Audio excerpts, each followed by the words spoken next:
Hello everyone, আসসালামু আলাইকুম। Welcome to my channel cooking time BD. আজ আপনাদের সাথে শেয়ার করব দেশি কই মাছ ভুনা।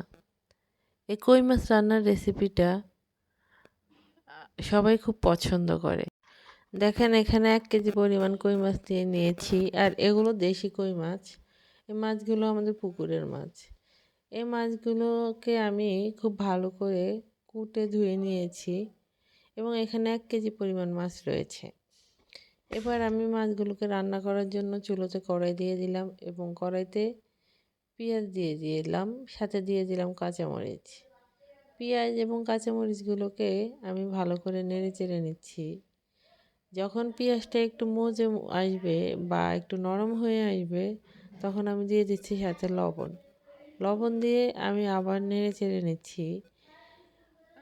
নেড়ে চেড়ে এভাবেই নেড়ে চেড়ে কিছুক্ষণ, তার ভিতর আমি দিয়ে দিলাম রসুন বাটা, দিয়ে আমি আবার নেড়ে চেড়ে নিচ্ছি।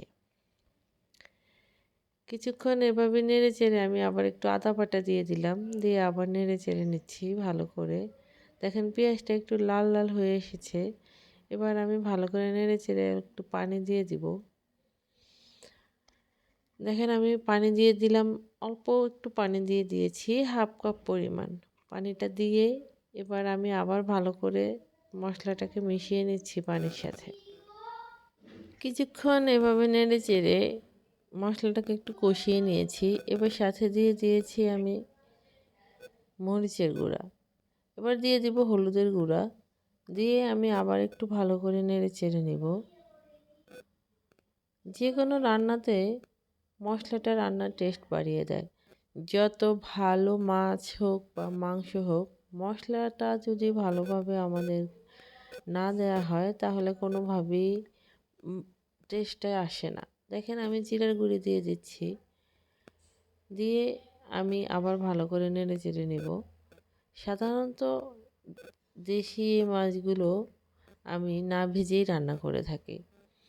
আর কাঁচা মাছ এভাবে রান্না করলে আমার বাসায় সবাই তো খুব পছন্দ করে। এবার আমি আবার অল্প করে একটু পানি দিয়ে দিলাম, যাতে মশলাটা পোড়া না লেগে যায়। দিয়ে আমি আবার একটু নেড়ে চেড়ে নিলাম। এবার আমি মাছগুলোকে সুন্দর করে কড়াইতে দিয়ে দিচ্ছি। সব মাছগুলো দেখেন, খুব সুন্দর করে আমি কড়াইতে দিয়ে দিয়েছি। এবার আমি হালকা করে মাছগুলোকে একটু নেড়ে দিব, একটু উল্টে দিব। নেড়ে দিব না ঠিক, মাছগুলোকে একটু উল্টে দিব, যাতে পরবর্তী পিঠটাতে মশলা লাগে এবং ভালো করে কষিয়ে নেওয়া যায়।